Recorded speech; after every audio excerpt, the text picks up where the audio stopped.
ঢাকায় সফররত দক্ষিণ ও মধ্য এশিয়া বিষয়ক মার্কিন সহকারী পররাষ্ট্রমন্ত্রী পল কাপরের সঙ্গে বৈঠক করেছেন জামায়াতে ইসলামী প্রতিনিধি দল।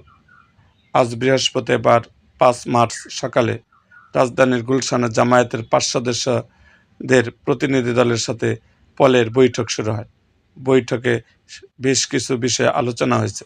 বিশেষ করে জাতীয় সংসদের সরকারদলীয় বিরোধী দলের অংশগ্রহণ জানতে চেয়েছে পল কাপর। এ বিষয়ে জামাত বলেছে, সংসদে বাই ব্যান্ড রুল প্লে করবে দলটি। জনগণের স্বার্থ রক্ষা হয় এমন বিষয়ে কথা বলবে সংসদে। এছাড়া ইতিবাচক সব বিষয়ে সরকারকে সহায়তা করবে দলটি। জামায়াতের পক্ষ থেকে ডেপুটি স্পিকার দেওয়া হবে কিনা এ বিষয়ে আলোচনা হয়েছে। জামায়াত বিষয়টি ইতিবাচক এমনটি জানানো হয়েছে।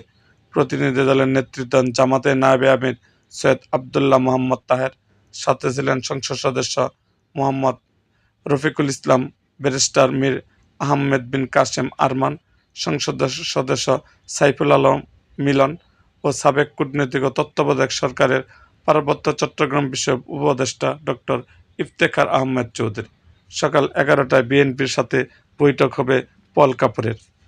আর সকাল ১০টায় জাতীয় নাগরিক পার্টি এনসিপির সাথে মার্কিন সহকারী পররাষ্ট্রমন্ত্রীর বৈঠকের কথা থাকলেও সেটি স্থগিত করা হয়েছে।